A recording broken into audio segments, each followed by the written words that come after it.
All right. We are here at the Florida Swim Network Swimmer Joe Show. We have Claire Donahue, Lisa Blackburn, and Bruce Marchionda. Welcome, guys. Thank you. All right. So first off, you just came off an awesome weekend. It was a Rowdy Gaines Invitational. It's a Masters meet, and a lot of great things happened, beginning with Lisa. Lisa, tell us a little bit about what happened this weekend. Well, it was a great meet. I've been going to the Rowdy Gaines Masters Classic for about the last 3 or 4 years. And one of my goals for the last 3 years or so, and especially this year, was to break a Masters world record. So I finally did it in the 100 IM. It was my first event of the weekend, and it was a lot of fun. It was a great swim, and it was just awesome to be at the meet with my teammates and a coach this year for a change. Well, you know, and it also breaks a national record for Bermuda, correct? Correct, yeah. My previous national record in the 100 IM for Bermuda was, I believe, a 105.3. So I went 104.1 this weekend, and it was also a personal best. So it was lifetime personal best. So I'm really happy about that too. All right. So and then comes Claire, right? Claire goes in there and jumps in the 50 fly against the freestylers and goes 25.9. Right? That's pretty sick. And she actually beat him pretty badly. And then actually, Lisa, you were close. I shouldn't say that. It was close, but yeah, I'll take it. If Claire. So, and Lisa, you and Claire, when you're doing 25 meters, because you don't train it, I don't think down there it's so flow, but what does that do to your stroke? I know that in freestyle for me, it would be an extra stroke and a half or something. What does that do to the butterfly? What does that do to the breaststroke? Lisa, you first. Well, actually, I spent a lot of time swimming up in Canada, so I'm quite familiar with short course meters. We didn't do a lot of short course yards training and racing, so I'm pretty familiar with the stroke counts and everything, so I was kind of used to it. But to transition from long course to short course is always a little bit of a challenge to nail your turns and stuff like that. Well, I learned to swim in Bermuda. I learned to swim at John Smith's Bay in Bermuda, which is a tiny beach of my lovely island home.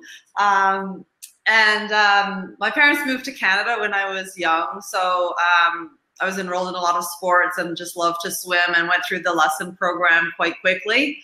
Unfortunately, I couldn't continue in the lesson program because the next step was the lifeguarding classes, and I would think I was 11 or 12.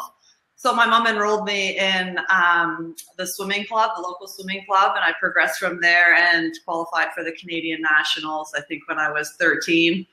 So grew up basically through the Canadian swimming system, which was a lot of fun. Still had ties with my home in Bermuda as well, and just kept at it for years. Went to my first Canadian Olympic trials actually in 1988. And it's really interesting because Victor Davis and Alex Bauman were both swimming there. Oh, wow. I remember those guys. Yeah. Yeah. So that was really, really cool. I think I came second last in the event. You start somewhere and then you go from there. Yeah. Decided to stick with it and loved it. And I've been trying to make the Olympics ever since. About 6 years ago, I moved back to Bermuda for a work position. And have been living and competing for Bermuda ever since, and it's a real honor to swim for a tiny country in my home. So I'm a really proud Bermudian, and if I can represent Bermuda at the Olympics next year, it would be an amazing accomplishment. And that would be really awesome. That would be really, really cool. Let's talk your top moment in swimming, and then your down moment in swimming, and maybe let's do them in reverse. Your down moment, then your happiest, greatest moment in swimming. Well, I think there's always a disappointment when you don't make an Olympic team, and I've had my fair share of disappointments. I've been third, fourth, fifth for Canada, so that's always disappointing.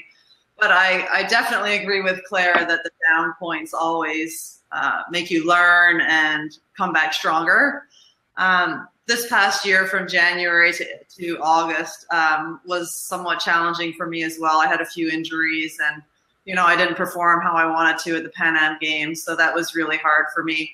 But now that I'm in a great place with a great team and we've got some new people here and we've got great coaches in Chris and Bruce, I feel really lucky, and I think my best time is every morning when I get to walk across the street to the pool now.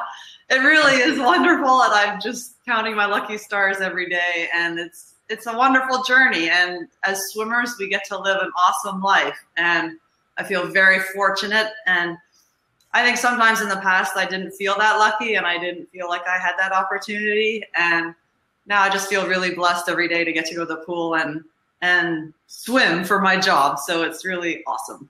So let's talk about a couple of things that you would tell a young swimmer about swimming to do, or to, you know, just two of the main things that you would go, you know what, if I knew this when I was 6 or 8 or 10, you know, I would love to know it.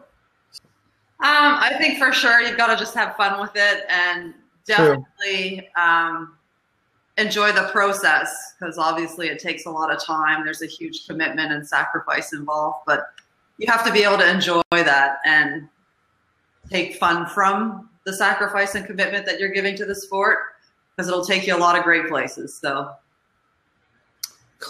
All right, so Lisa, go ahead and tell me what you've seen that's different in that, you know, from younger and then moving on, and, you know, now you're in your 40s, young 40s. Definitely when I was younger, we did a lot of distance. Like I've seen a huge shift in the training. So many years ago, like in the 80s and early 90s, we would do sets like 10-400, swim between 6 and 8K on training camps, and just a lot of long aerobic swimming. Not a lot of focus on dry land or weightlifting. Today, we still tend to go about 6,000 meters in the morning, and then we spend a lot more time on power and strength and speed in the afternoons. And there's a huge shift in the amount of work that I'm doing in the weight room as well. So I just think as you get older, it's really important to stay focused on maintaining your strength and flexibility. And of course, the recovery factor is really, really important as well.